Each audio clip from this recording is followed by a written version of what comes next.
Hey everybody, Some Audio Guy here, and today we're playing with a fresh spin on some vintagey recording tech. It's maybe my least favorite descriptor in studio when talent or producers want to warm something up. We've seen a resurgence of old school distortion from things like tube mics and preamps, ways to soften the edges of our recordings and make them feel a bit more comfortable, like shooting photos on vintage lenses. It turns out the clinically accurate recordings we get from solid state pre's, reference grade microphones, and digital signal chains aren't always the best ways to produce pleasing sounds.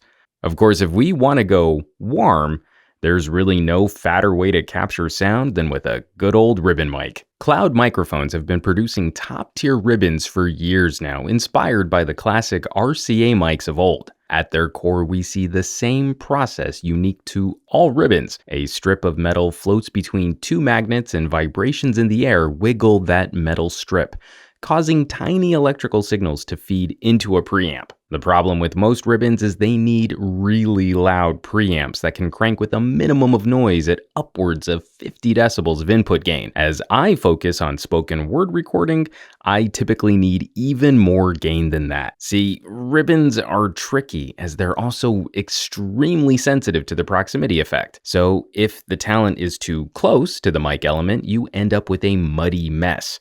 Too far away, and you're cranking your preamps to their upper limits. Cloud's 44A has solutions built in for both of those issues. First, this mic is an active ribbon, which means it requires 48-volt power like a condenser. Built into this mic is a circuit which takes phantom power and boosts the output around 20 decibels. This lift is plenty to get around lower output preamps, and it's identical technology to the incredible CL1 Cloud lifter we reviewed a few years ago. This line activation circuit will also help protect the ribbon, as traditional ribbon mics can be damaged by accidentally plugging them into inputs where phantom power is already activated. Secondly, the 44A also features a switchable EQ response. On the bottom of the mic, you'll find voice and music settings. Music is the more traditional sound of what we expect from a ribbon, with a subtle lift in the low EQ. The voice setting acts like a low-cut filter to help tame proximity effect muddiness while allowing talent to work closer to the mic. This entire video has been narrated with a 44A in that voice setting.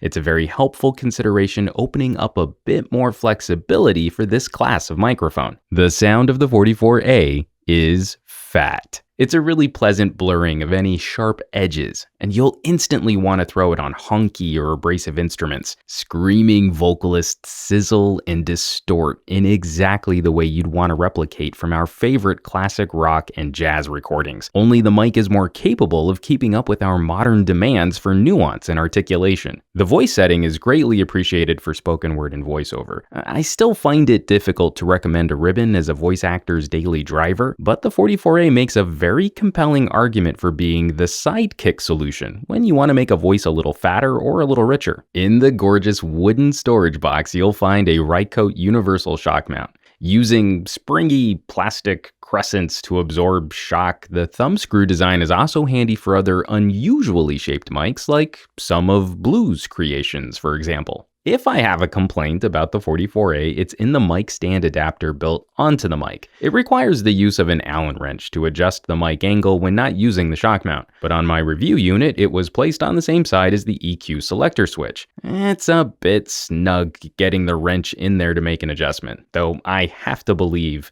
swapping that bit to the opposite side of the stand adapter wouldn't be too scary a procedure. And that brings us to the price. The 44A is selling for a street price around $1,900, but for those times that you need to outwarm a tube microphone, I think it's worth every penny. As always, folks, thanks so much for watching my videos, sharing my videos, subscribing to my channel, leaving me all of those amazing comments down below. Hit that thumbs up button, and I will catch you all on the next review.